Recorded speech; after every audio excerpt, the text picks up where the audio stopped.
It is day 32. We are heading into the town center. Yesterday, Sarah got these little bread things from Remy. They're very soft and just chewy, and we have no idea what they are.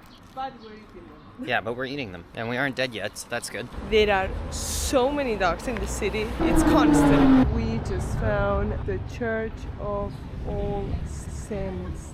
I really like the tower. You can see the bells on the left.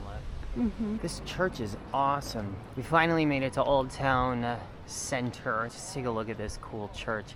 It feels very Portuguese. The architecture feels as if I would see it in Portugal. We are going to head this way. This is the square that we were looking for. Beautiful. Again, pastel colors. It's such a typical thing in old European cities to have pastel colors. You also can see the big museum here at the head of the square. As you go, you can see more churches down there. It's just absolutely beautiful. Fun fact about Vilnius is that it has its own section of the city that has kind of declared itself an independent entity. It even has its own constitution, and it declared itself independent on April Fools of 1997. The Constitution is very odd. One of them is a dog has a right to be a dog. That's one of the points. Before World War II, Vilnius was actually called the Jerusalem of the North due to its large Jewish population. However, as we all know, after World War II, there weren't that many Jewish people left. Down the street during 1941 was the small ghetto, and it was used to house about 14,000 elderly and disabled. Towards the end of 1941, they decided to liquidate the area where they executed all of them. This ghetto ceased to exist. There were other ghettos in the city, as well as Jewish management. Some were working in factories, others were in labor camps, things like that. Yeah, there was another big ghetto of all the skilled workers, the people able-bodied, and they didn't execute them because they needed them for slave labor. Towards the end of the war, they, I guess, no longer needed it or wanted to deal with it, so they then pushed all of the remaining people into concentration camps in Latvia and Estonia, only leaving a few thousand around. At the beginning of the war, there were 58,000 people living in the city. At the end of the war, there were only 2,000 to 3,000 people remaining. It's terrible.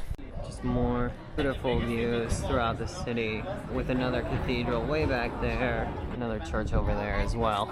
Another fun fact is that, as many of the cities that we visited now, this is also a UNESCO World Heritage Site, and I believe it's one of the bigger ones. It's 1,500 buildings or something like that. And Morris is just loving it, huh? Not really. Not really. Just another look at all these really cool buildings. This beautiful archway in here. I wonder what that is. Something pretty. We keep following these tour groups. Oh, this is really cool. This must be like a government thing. Parliament or... Yeah, because it says it closes at 9. Yeah. Look at these people. Got oh yeah, like beanbags. I think we're in some type of parliament or government building. A fountain. Oh, this is beautiful though. Look at the layer of house, layer on layer on layer. That is amazing. We have found out that we are in the presidential palace. And to get the front view of the presidential palace as well, just to top it off, why not? This old town is fantastic. It's very well taken care of.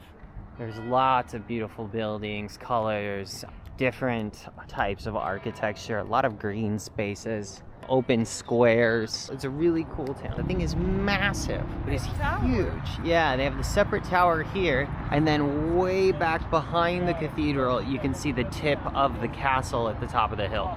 I don't know if you can see the castle's hill, but it's so steep. And this statue looks like a warrior of terracotta. Yeah. Oh, it has a dog. Oh, let's go around. This is the palace sundial. The day is so pretty. Tuesday evening, not even 8 p.m. And look how many people are around. No. She doesn't even realize what it is. From all the cities we've been to, this is the most This by dog. far has the most dogs. There are dogs everywhere. Yeah, this is by far the most dog-friendly city. Everywhere. It is the end of the day and we have made dumplings? Yeah, traditional dumplings. Lithuanian dumplings, which we will be mixing with some vinegar and some kefir. And pepper. And maybe salt. We don't know if they eat them like that here. We're guessing as well. Yeah, well. You were supposed to either boil them or fry them, so we kind of did a mix. Vilnius was cool. I would have never gone out of my way to see this city. It was well worth it. Well worth seeing. The beautiful architecture, lots of things to do, great old town, big square, lots of green. It doesn't feel like you're in a big city. It was a blast. So highly, highly, highly recommended. And now? We're off to Poland tomorrow. And for dessert, we're gonna have our yellow watermelon. Good night.